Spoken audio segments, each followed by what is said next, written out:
quieren venir, que vengan, les presentaremos batalla.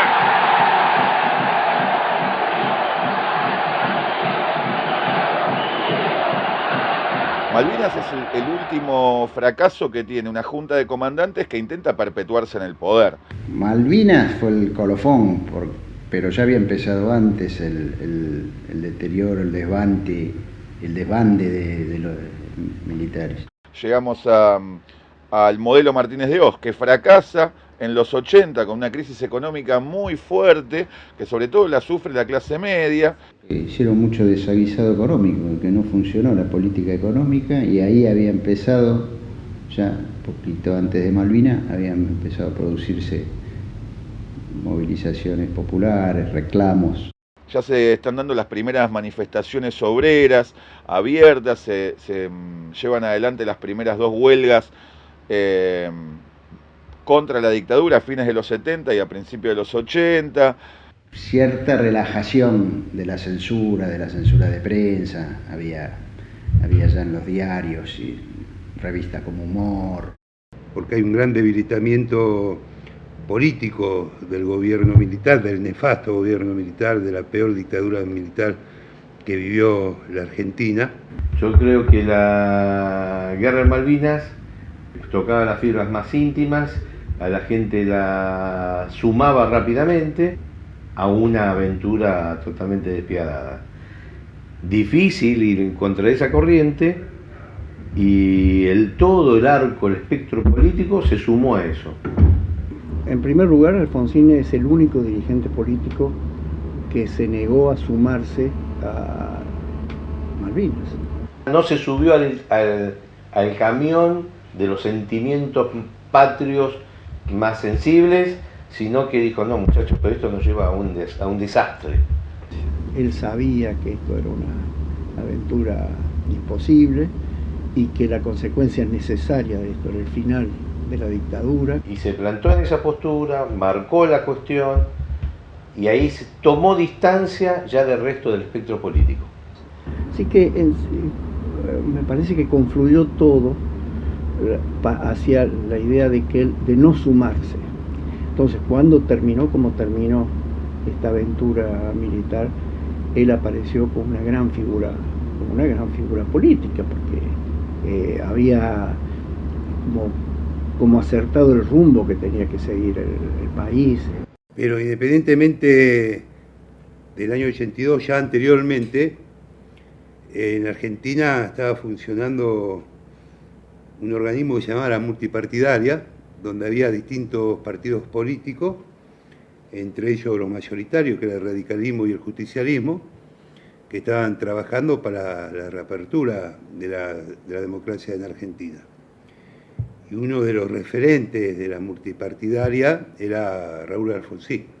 Recordemos que estuvo en la fundación de la Asociación Permanente por los Derechos Humanos en plena dictadura militar. Había sido abogado de detenidos y desaparecidos. Sí. Después de la muerte de Balbín en el año 81, el liderazgo del radicalismo pasó a manos de Alfonsín.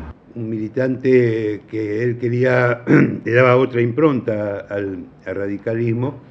Más comprometida con el campo de las izquierdas democráticas, de la socialdemocracia, y se produce una especie de relevo generacional, ideológico y metodológico en el radicalismo. Nosotros tuvimos una experiencia muy importante con Alfonsín en 1978. Yo era el secretario ejecutivo del CLACSO, el Consejo Latinoamericano de Ciencias Sociales, y decidimos organizar una conferencia en Costa Rica sobre las condiciones sociales de la democracia. Y era un momento en el cual comenzaba a especularse cómo iba a ser, cómo queríamos que fuese la democracia.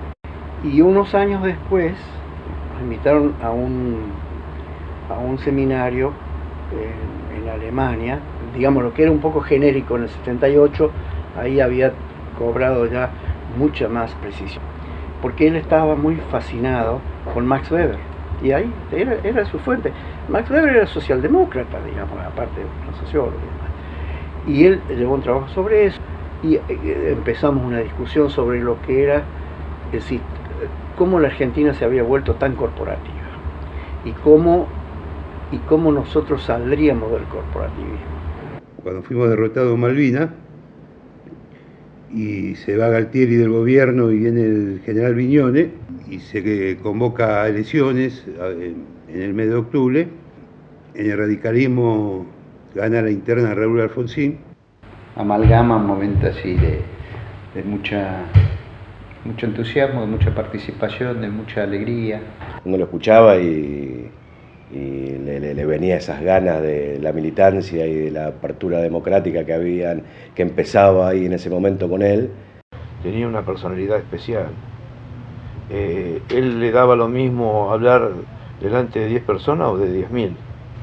Un pasta de convocante, de caudillo. Llegaba al corazón de la gente. Un líder indiscutido. Un tipo totalmente transparente, que iba de frente y que hablaba el idioma que la gente quería escuchar. Una campaña breve, además, porque brevísima, ¿no? Y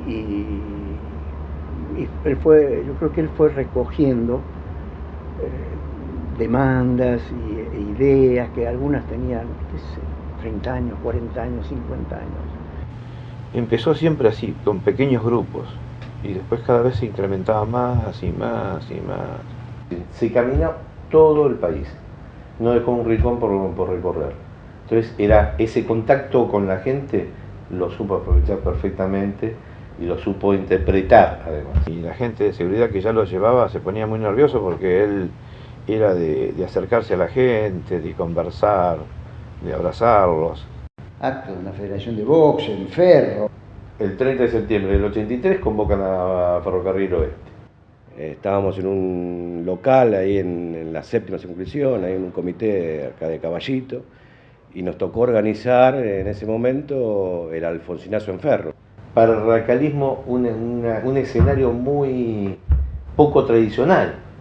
Yo tenía que cuidar la escalinata del escenario, era como el de seguridad de la escalinata del escenario ahí en Ferro, que obviamente cuando subió Alfonsín me fui atrás de Alfonsín, ¿viste? Y hoy tengo fragmentos del discurso de don Raúl ahí en Ferro y que yo estoy al lado del atril con él, yo estoy ahí al lado escuchándolo. Para constituir la Unión Nacional, afianzar la justicia, consolidar la paz interior, proveer a la defensa común, promover el bienestar general. Y esa batalla la empieza ganando. Se hizo un acto en San Isidro, en Tigre, donde era una de las finales, ¿no? Y nos hicieron de todo, como para que no llegara el acto. Cruzaron vehículos en las 4 barreras para cortar la circulación, tiraron miguelitos en Panamericana, pero igual se hizo el acto, tarde pero se hizo. Y cuando entraba por el túnel, se para delante de mi mujer, que era joven y bonita en ese momento, y le toca la cabeza y dice: qué linda morocha. Era un líder más peronista, Alfonsín, que Luder, que era un señor constitucionalista, qué sé yo, tildado, me parecía un líder. Era un hombre intelectualmente ávido. A él no era un hombre que le fabricaran los discursos, él escribía. Todo eso que dicen, y lo escribía, los corregía, pedía opiniones, pero pensaba con su propia cabeza y le dedicaba mucho tiempo. Era una gran vocación intelectual. Hay anécdotas en donde que Dreyfus, el que le hace la campaña, le llevaba propuestas y decía, supuestamente Alfonsín le decía: me gusta mucho lo que dice, pero con esta campaña yo no gano. Y yo tengo que ganar también con el voto del peronismo. Y tenía que entrar en esos sectores del peronismo. Recuerdo que en una discusión en la campaña, en la cual se discutía dónde iba a ser el acto de cierre. Un mes antes de las elecciones del 30 de octubre, las encuestas daban ganador por más de 7-8 puntos a Luder. Y entonces muchos amigos pensaban que lo mejor era hacer un cierre no tan monumental en la cancha de River. Que era un lugar cerrado, podían entrar 60, 70, 80.000 personas. Y lo que más me acuerdo era mi tío diciendo: ojalá no ganemos. y otros que decían que en realidad era como un cierto temor, porque no se podía convocar a 9 de julio como el peronismo, ¿no? Cuando nosotros vinimos caminando a la calle Independencia y ya había gente, pero mucha gente. Sobre la discusión debe haber durado días y no sé cuánto, pero el cierre de la última conversación sobre esto, lo dio Alfonsín de este modo. Dijo, bueno, si yo no puedo llenar la 9 de julio, no puedo ser presidente de este país. Ya está. No sé cuánto tiempo tardé en llegar caminando. Era impresionante, eran colas y colas y colas de personas, ¿no? Yo estuve ahí, después lo pasaban por televisión y uno veía cuadras y cuadras de gente enfervorizada. Impresionante, de ambos lados, detrás del escenario y hacia adelante era gente. Fue brutal, no sé, no pongamos cifras, era terrible la cantidad de gente que se movilizó. De asegurar los beneficios de la libertad para nosotros, para nuestra posteridad y para todos los hombres del mundo que deseen habitar el suelo argentino.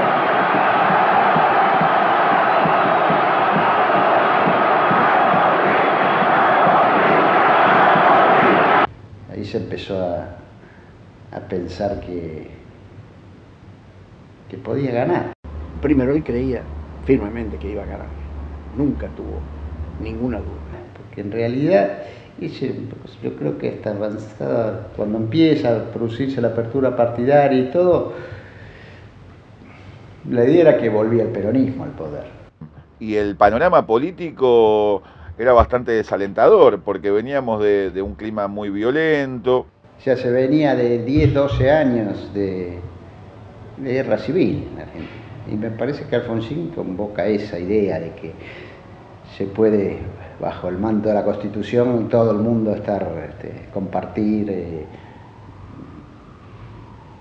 salvar las diferencias políticas y sociales dentro de un orden republicano, institucional. La gente quería vivir en libertad, quería la democracia, quería la justicia social y quería la paz principalmente.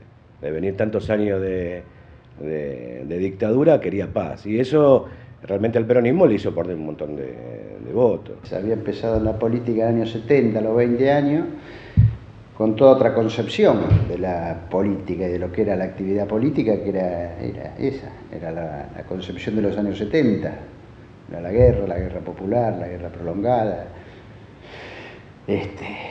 Toda una concepción militarista de la política. Otro efecto de campaña brillante, más que una salida electoral, una entrada a la vida. Era el eslogan que se utilizó en la campaña de Alfonsín. Más que una salida electoral, una entrada a la vida. Y era la interpretación fidedigna de lo que la gente tenía en su interior. Quería entrar a la vida. Entonces, en ese momento Alfonsín convocan con estas cosas: la paz, el amor, somos la vida. Somos la vida era una contraposición muy fuerte sobre lo sangriento que había sido todos los 70. Entonces, en esas situaciones sangrientas, donde yo, por ejemplo, como adolescente, la viví como actor, no como actor, como espectador, y participaba políticamente en el colegio secundario y veía las cosas que sucedían, en los 80, cuando me hablaban, me decían somos la vida, o es la entrada a la vida, era mucho más atractivo sumarme ahí que ir a cualquier otro espacio, ¿no? Después el cómo llega el gobierno también es toda una aventura, ¿no? Porque el peronismo no había perdido ninguna elección. La primera vez que se competía con el peronismo realmente, sin estar el general Perón y no proscripto el peronismo. Alfonsín fue el único tipo que desde el radicalismo se animó a disputarle y le gana al peronismo en los terrenos que el peronismo siempre ganó. Yo fui muy entusiasmado y a todos mis amigos les decía que había que votar a ese doctor famoso, que lo relacionaban con Coca-Cola. Yo estaba entre los que pensábamos que era imposible ganar el peronismo. Fue una victoria rara porque mucha gente sabía que iba a quedar bien parado, pero nadie le había ganado al peronismo. Raúl Alfonsín ganó por los jóvenes, por las mujeres, su discurso le entraba mucho a la mujer argentina. Y el 30 de octubre fue la gran fiesta cívica nacional. Yo no recuerdo a mi papá votando. Yo nací en el año 73 y no tuve elección. Entonces no la tengo en la memoria. Para mí mi primera elección fue la del 30 de octubre del 83. Me acuerdo haber entrado al cuarto oscuro con mi viejo. Yo no pude dormir esa noche. La primera vez que votaba, y para nosotros que éramos chicos jóvenes era otra vez una cosa de lo que nos habían contado nuestros padres. Yo fui a votar con mi viejo, ahí a la vuelta de casa, la zona donde vivíamos, acá en Palermo, y él fue a votar donde había votado la última vez en el año 73 y no estaban los padrones. Yo tenía 26 años cuando en el 83, voté por primera vez. Voy temprano, me toca integrar una mesa, yo era primerizo, nunca había participado de ninguna votación, y me toca ser fiscal. Espectacular. Estábamos en el comando, descartábamos el triunfo del peronismo, se descartaba. Yo tenía 17 años y yo estaba con mi papá, con el candidato de intendente del peronismo, que era Mangas. Y me acuerdo a mi viejo votando a Alfonsín. Me tocó ser fiscal. No estaba y nadie sabía explicar muy bien porque no estaba. Pero para mi viejo no poder votar en ese entonces, en esa elección, era un problema serio. Yo estaba, un día que hacía mucho calor, estaba en la terraza con mi familia, en la terraza de mi casa con la familia, y escuchando la radio. Entonces me pidió que lo llevara a Lanús. Nosotros habíamos vivido en Lanús de chico. Me dijo, a lo mejor estoy allá. Le digo, no, ¿cómo vas a estar? Bueno, efectivamente, estaba en el colegio de Lanús, donde había votado hasta los años 60 y pico. Lo que se veía principalmente era la gente que venía con alegría a votar. Eso te emocionaba, y cuando me tocó a mí votar también, porque la primera vez que uno votaba y realmente votar convencido, con convicción. Casi sobre el cierre de la votación, se encontró en el padrón y ahí pudo votar. Pero mi sorpresa empezó a ser cuando empezamos a abrir las urnas. Eran 3-1. San Isidro era una masacre.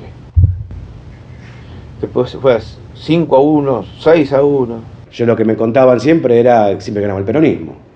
O sea, el radicalismo era siempre oposición. Y contar votos y todo eran votos de Alfonsín. Y yo dije, bueno, esto será algo particular aquí. Terminamos las votaciones y yo no me podía encontrar un teléfono para llamar a mi casa. Y todo llegaba por telegrama al correo central, ¿no? Y de ahí se anotaban unos pizarrones enormes cómo se iban dando mesa por mesa los votos en las distintas provincias. A la vuelta de Formosa 114 había una casa de empanadas. Y mi viejo estaba con un cuadernito de estos tipo Gloria, de tapa blanda, y anotaba en las primeras 5 páginas el resultado a nivel nacional. Y después tenía provincia por provincia cómo se iban dando los resultados, ¿no? Ellos llegan los primeros datos, medio complicados, pero pará, que faltan los datos de acá, los datos de allá. Y cada vez que llegaban los datos se complicaba un poco más el tema. Pero la gente salía a la calle ya festejando. Y yo seguía pesimista en ese sentido, ¿no? Y bueno, San Isidro, porque es un pueblo que siempre se caracterizó por ser radical. Pero yo creo que a la 1 de la mañana me habría ido a dormir, ya sabiendo que ganaba Alfonsín, porque la tendencia era bastante marcada. A medida que empezamos a verlos, cómo venían los cómputos, fuimos corriendo a la casa de empanadas. Vamos a comprar empanadas, vamos a festejar algo, Y digo, no, ¿qué van a encontrar empanadas? Dice uno. Y mi viejo no daba el brazo a torcer. Y ya era como las 2 de la mañana, ya estaba definido el tema. Una de las pocas veces que vi llorar a mi viejo. Y ya era las 3 de la mañana y con un amigo de mi viejo, Colorado, le dice, ya está. Dice, no, porque la matanza. Y yo les decía a todos que hasta que no escuchara los resultados de la matanza, yo no iba a creer. cuando escuchamos el resultado de la matanza y Alfonsín perdía por unos pocos votos, dijimos, ahora sí, está, la bola está ahí. Bueno. Ya está, perdimos. No puede ser, pero perdimos. Lo agarró mi viejo, lo abracé y me lo llevé para casa. Y sí, conseguimos porque aquellas empanadas que habían sido reservadas por la unidad básica de cercana, no la habían ido a buscar. Mi mujer, que por suerte digo, porque a veces es aburrido, yo soy de River y Radical, mi mujer es de Boca y Peronista, me gritaba, el que me tocó la cabeza ganó. Me acuerdo que fuimos a la 9 de julio a festejar. No, fue por 2 días no dormí, realmente por 2 días no dormí. Fue un día triste para mí, ese día. Sí, claro que fue un día triste, ese día. Después, por supuesto, uno con los años fue un día feliz, fue uno de los días más felices de mi vida, vivía la democracia, la libertad. Yo sentía que empezaba otra historia, a lo que no, en fin, también tenía un poco de miedo. Los argentinos no sabíamos qué iba a pasar después del 10 de diciembre del 83. En estos momentos entra al recinto de la Cámara de Diputados el nuevo presidente argentino.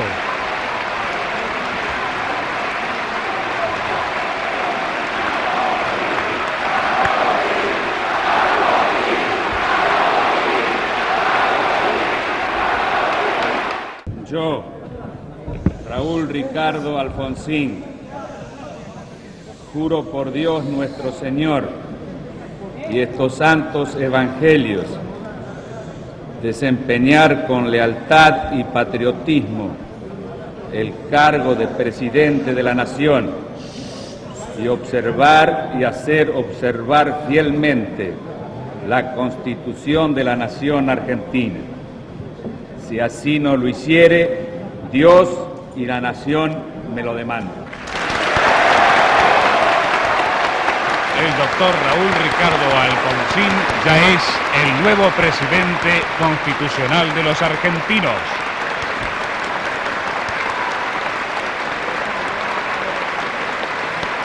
Para garantizarnos de ser partícipe de toda esa fiesta, con el grupo con quien yo militaba, nos instalamos el día anterior.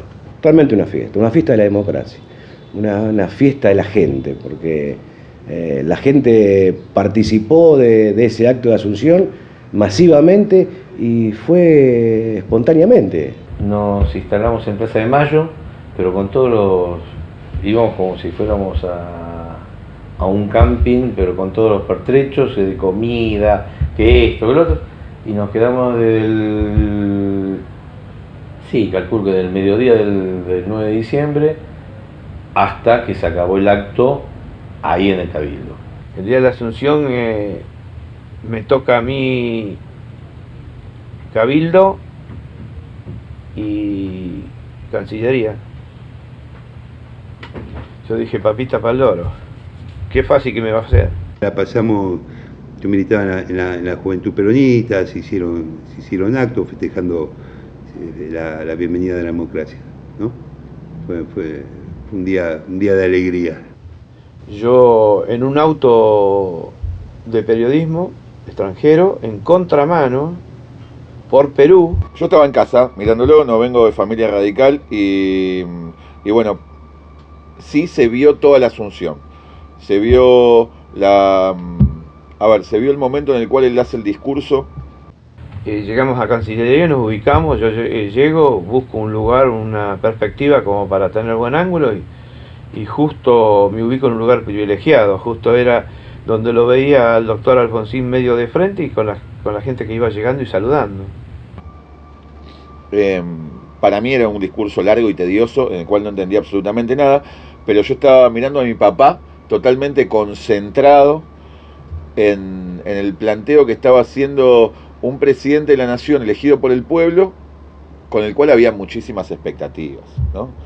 Se vivió como un momento de mucho alivio y de mucha emoción. De hecho, Hoy uno puede ver los videos de esa época y hay un contenido multipartidario muy fuerte. Una fiesta donde participaron todos los sectores políticos, mucha gente independiente, una plaza colmada, con presencia de la juventud peronista también, muy importante e impactante también, porque había una columna importante de la juventud peronista que venían todos así calladitos y de pronto ¡brum!, desplegaron toda una bandera brutal de la juventud. Fue uno de los momentos más esperanzadores que tuvo la Argentina. Toda la clase política fue a aplaudir lo que empezaba otra vez la democracia. Me acuerdo el clima festivo que había. Nosotros vivíamos en Parque Centenario y la gente estaba contenta en la calle. Estaba contenta. Me acuerdo mi vieja se peleaba siempre con un vecino que era peronista y el tipo estaba feliz el 10 de diciembre. Saguier, el primer intendente de la ciudad de Buenos Aires en la etapa democrática, habían programado actividades de festejos descentralizados en toda la ciudad. En distintas plazas de distintos barrios se organizaron recitales, música, todo tipo de festejos para que la gente festejara en la calle. Era volver a disfrutar de la ciudad, del país en sí, del país en todo, porque era volver a ganar la calle que la habías perdido en los 70 durante la etapa del proceso. Y ahora, ¿quién gobierna? Y ahora gobernamos nosotros, dijo mi viejo, gobierna el pueblo. El 10 de diciembre ya empezaba la lucha política. La impunidad no era un buen inicio para la democracia. No se podía construir en el aire, sin memoria. Hay muchos recuerdos de la figura de Alfonsín. El primero en mi casa es el de la formación de la CONADEP. Se decide, desde mi punto de vista, con buen criterio, armar una comisión de notables que algunos desde el peronismo la criticaron porque decían que en vez de la CONADEP tenía que existir una especie de comisión bicameral en donde están representadas todas las fuerzas políticas en el Congreso, pero si bien eso parece ser lo más democrático, entre comillas, lo cierto es que la representación de algunos partidos provinciales que tienen posiciones más moderadas y partidos como la UCD, que en ese momento tenían una representación importante, en la práctica hubieran trabado la posibilidad de ver qué pasó de verdad en esos años y que el Estado tenga una verdad que se constituya como oficial, como verdad de Estado. Mi viejo, me acuerdo, escuchaba la radio y bueno, anuncian la formación de una Comisión Nacional de Desaparición de Personas para ser la encargada de recibir las denuncias por violaciones a los derechos humanos que se hubieran efectuado entre el 24 de marzo del 76 y el 10 de diciembre del 83. Se partió de la base de que los desaparecidos existían, que se había cometido un genocidio, que había terrorismo de Estado y que había que empezar a investigar quiénes eran los responsables de eso. Sí, lo había prometido en la campaña, don Raúl. Alfonsín forma la CONADEP el 31 de diciembre del 83 y le da menos de un año de plazo para que junten todas las denuncias, porque era necesario empezar los juicios. Para el que le tocó tener algún familiar desaparecido, una cuestión dolorosa. Yo tengo una familia que hay una parte que es militante política y por suerte no tenemos ningún familiar desaparecido, pero sí amigos cercanos. No era fácil recabar información para ello. Me acuerdo que la discusión era quiénes van a ir a denunciar. Únicamente así podremos estar seguros de que nunca más en nuestra patria se repetirán hechos que nos han hecho trágicamente famosos en el mundo civilizado. Aquí le vamos a entregar, señor presidente, el informe. Va a actuar como corresponde en la Argentina la justicia, a través del debido proceso, en el marco del Estado de Derecho, y vamos a encontrar seguramente con la misma inquietud, con la misma apelación de carácter espiritual que ustedes permanentemente han puesto de manifiesto, vamos a encontrar los argentinos la paz que estamos reclamando. Veníamos de muchos años de dictadura, que no tenías acceso a ninguna información, a los archivos, a nada. Acordémonos que no se había cumplido un año de gobierno democrático y la gente tenía que ir a hacer una denuncia en un país a donde estaba prohibido presentar un habeas corpus. Sumado al miedo que hasta, o sea, sí estamos en democracia, pero bueno, veníamos y la gente más grande estaba ese miedo. Los organismos de derechos humanos ya hablaban de este número simbólico de 30.000 compañeros desaparecidos, ¿no? Que ese número va a quedar firme una vez que la Comisión Nacional de Desaparición de Personas entrega el informe en mano a Alfonsín, el cual tiene menos de 9.000 denuncias, 8.970 y pico de denuncias. ¿Y por qué se llega a 30.000? Bueno, por la proyección de toda la gente que no se iba a animar a denunciar por miedo y donde la gente sabía que el silencio era salud. Entonces, de golpe, hablar nos hace bien.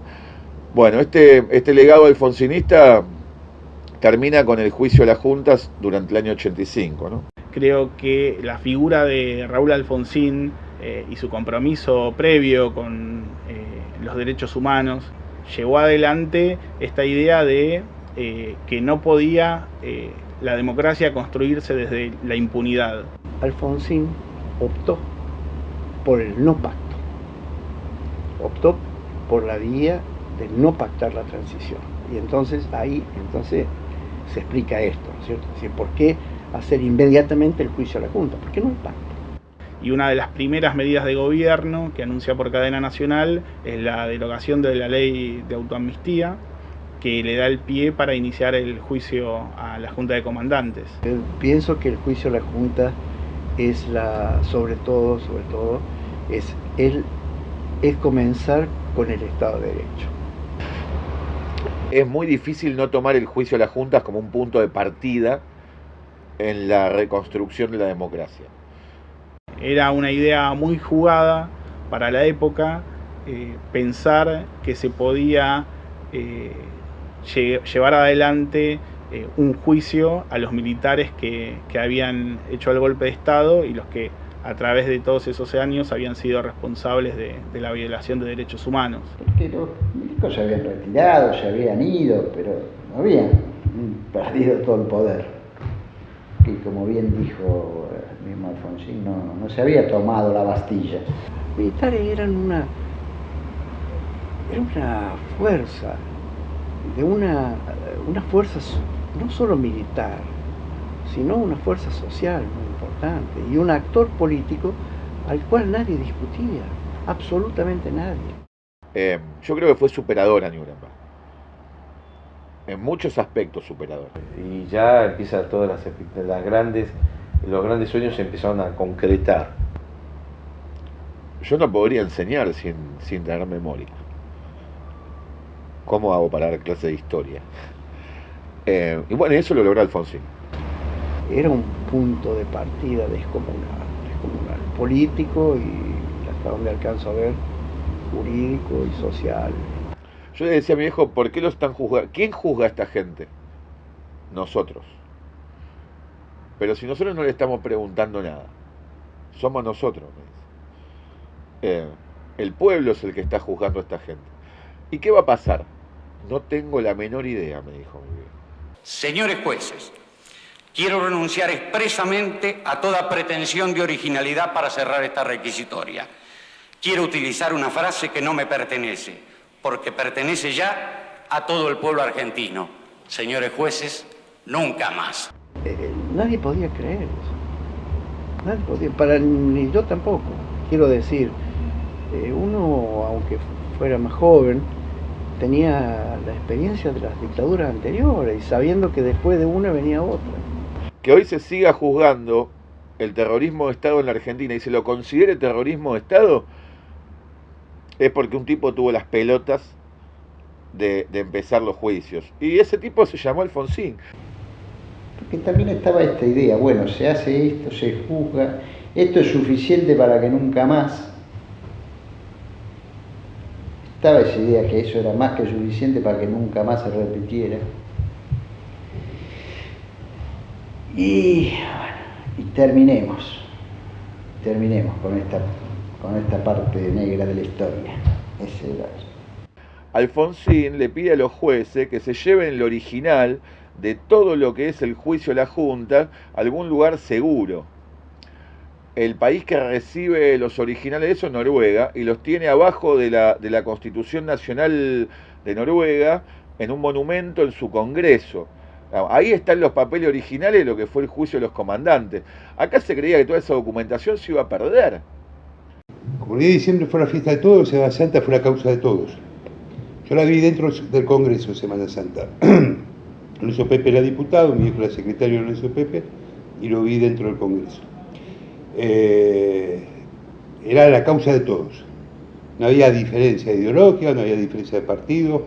Yo estaba en la escuela secundaria y cuando vuelvo a casa al mediodía me encuentro con la noticia, la veo a mi vieja mirando el noticiero y dice otra vez. ¿Y otra vez qué?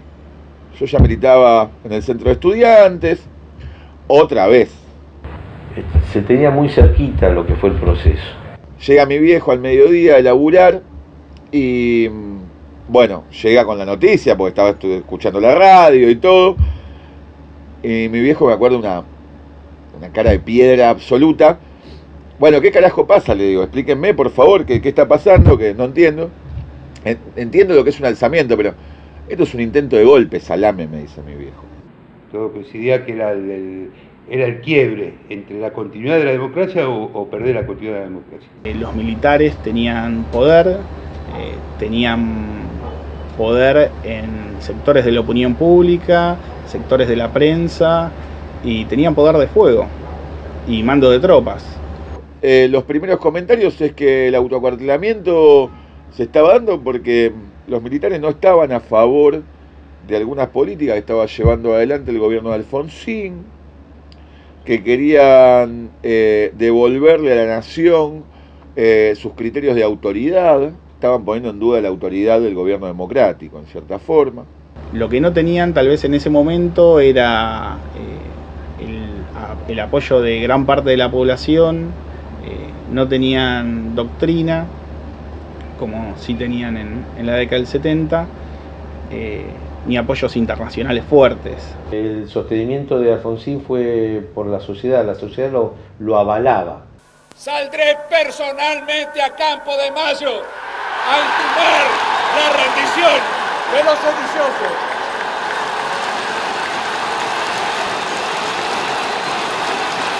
Sí, fui a la plaza, Fui a la plaza porque pensé que defender al país y defender a la República era estar ahí, al lado de Alfonsín, en Plaza de Mayo.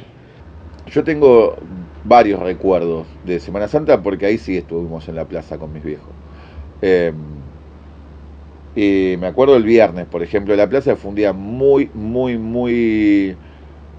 duro en el sentir de la gente, ¿no?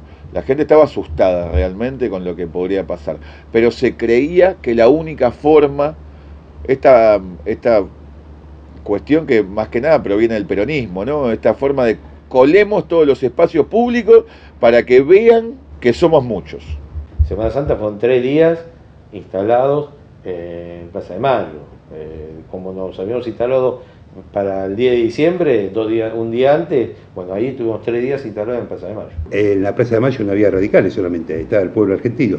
En la plaza estaban todos los partidos políticos, pero además estaba la UOM, estaba ESMATA, estaba Luz y Fuerza. Yo veía que había militantes, políticos, pero estaba la CGT en un costado y estaba la Franja Morada en el otro, y en ningún momento osaron cagarse a grito. Estuvo o una de dos, en Plaza de Mayo o en la plaza de su localidad, pero estaban congregados, toda la sociedad argentina estuvo congregada a eso. La movilización popular en esos días fue impresionante. Y la verdad que Alfonsín, y lo relata muy bien en su libro Memoria Política, tanteó distintas alternativas y lo primero que le pasó es que se dio cuenta que la democracia no tenía poder de fuego. Bueno, llega el jueves de Semana Santa y hay noticias de que hay más regimientos que apoyan, ¿sí? Y se autoacuartelan. Y la discusión acá pasaba por ver cuántos milicos estaban de un lado y cuántos del otro. Esto era un partido de TEG. Hablaban con un destacamento, hablaban con generales, con coroneles, y nadie estaba dispuesto a tirar un tiro por la democracia. Eran contados con los dedos de las manos. Pues si hubiera habido derramamiento de sangre, se sabía cómo comenzaba, no se sabía cómo terminaba. Para evitar derramamientos de sangre, di instrucciones a los mandos del ejército para que no se procediera a la represión. Y hoy podemos todos dar gracias a Dios. La casa está en orden y no hay sangre en la Argentina. Y les pido a todos ustedes, vueltas a sus casas, a besar a sus hijos, a celebrar las Pascuas en paz de la Argentina.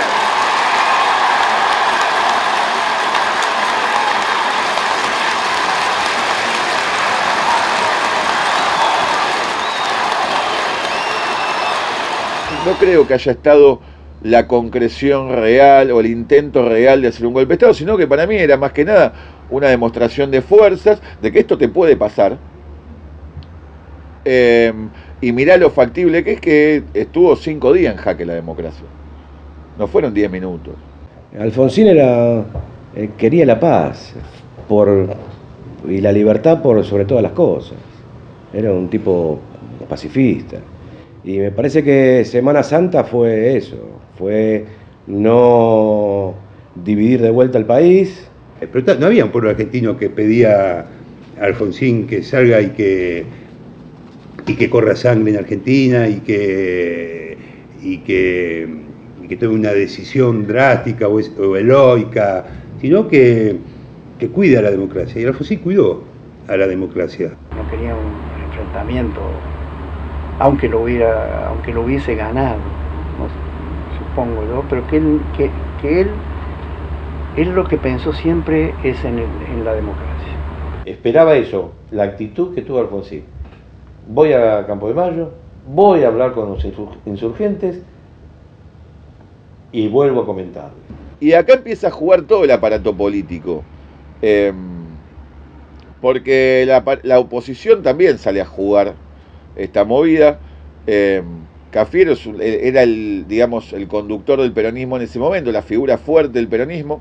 Pero que Cafiero hubiese ido y dado su apoyo político, me parece que fue un éxito espectacular de Alfonsín. O sea, hay muchos que lo miran solo como la relación con los militares, ¿no?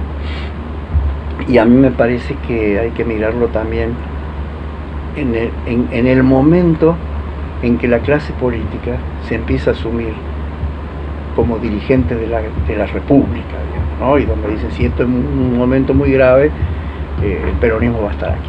En esta cosa paternalista me daba esta tranquilidad. Él se hacía cargo del problema, él lo llevaba adelante y él iba y lo hacía. Volvía, después podíamos discutir adentro de casa si estaba bien, estaba mal, bueno, hubiera sido mejor, hubiera sido peor, pero el problema se solucionó. Hizo lo que sintió que debía hacer para pacificar el país. Fundamentalmente solamente se ha cedido, en los pormenores tenés versiones de todo tipo, nadie sabe la verdad, realmente lo deben saber los que se levantaron y Alfonsín. Felices Pascuas, la casa está en orden, no hay derramamiento de sangre en Argentina. Y eso creo que fue lo primordial, que no hubiera derramamiento de sangre. Bueno, como todas decisiones difíciles, uno dice, mejor no hubiera pasado, pero pasó, se resolvió como se pudo. Igual no adhiero a esa posición, me parece bastante simplista, de creer que Alfonsín no tuvo las pelotas para enfrentar la situación. Fueron 5 días, pero era una democracia muy, muy frágil, una democracia incipiente. Había que estar en el lugar de Alfonsín. Había que estar en el lugar de Alfonsín. No era fácil, ¿no? Decir, no, es un cobarde, no era fácil. Iba a ser un cobarde si lo primero que hizo fue enjuiciar a la Junta Militar. Hizo la CONADEP. ¿Qué va a ser un cobarde Alfonsín? Alfonsín tiene unos huevos tremendos. Porque sé que algo le hubiera gustado que dijeran esto. Es un patriota, porque era de verdad, una. Y dos, fue un estadista. Todo, recorrer todo lo que hizo, lo que pensó. Un gran demócrata. Un tipo que si estaba convencido de lo que él quería, le metía para adelante. Un hombre de grandes apuestas también. Grandes apuestas, sin miedo. Algunos dirán terco o tipo firme y que no se doblega fácilmente, que sigue. Era un tipo que te daba un consejo, pero también tenía un contenido crítico muy fuerte. Y mantuvimos una muy buena relación, un tipo realmente accesible. Honesto intelectualmente, no solamente honesto en su vida de honradez y demás, sino intelectualmente muy honesto. No hubo una sola, no denuncia, ni insinuación sobre la honestidad de Alfonsín. Él era una persona muy simpática, cascarrabia a veces. Una vez salió un artículo en La Nación que decía, hay unas cosas oblicuas como son estos comentaristas, ¿no? Diciendo, bueno, que Alfonsín, el gobierno, en fin, también la CO de corrupción y un poquito más, ¿no? ¿Sabes lo que hizo Alfonsín? Alfonsín agarró, él le gustaba mucho el olivo a veces, jugaba mucho con el bastón de mando, este bastón que usa el primer presidente, se ponía a la vez, empezaba, tenía mano, lo sé porque tenía. Agarró ese bastón y se fue al diario a pelearlo. Sí, se fue a la portería y dijo, acá está Raúl Alfonsín. ¿Quién dice? A ver, ¿quién es el que dice? Para mí era Dios, porque yo había sido un fotógrafo del montón y pasé a ser alguien importante, gracias a él. No porque fuera una relevancia yo, porque él me daba la importancia y porque a él le gustaba cómo yo le sacaba las fotos, o no sé, o por el respeto que yo siempre tuve con él, ¿no? Me acuerdo que era julio, que hacía un frío tremendo, eran 10:30 de la mañana. Yo digo, no va a venir 30 muchachos. Y se apareció don Raúl, no me olvido más, mi hija era chiquitita, y se la pasó jugando con mi hija. Terminó de hablar, comimos un asado, estuvimos 2 horas hablando, y me acuerdo que yo, desde mi formación, desde mi militancia política en el peronismo, hablábamos de la ley de punto final, la audiencia de vida, la ley Muchi, y él me dio explicación y me contestaba todo lo que yo le preguntaba y mi opinión. Lo conocí porque ahí estuve varias veces con él, no solamente cuando estuvo de senador, sino antes, en la campaña muchas veces. Entonces compartí mates con él en la intimidad.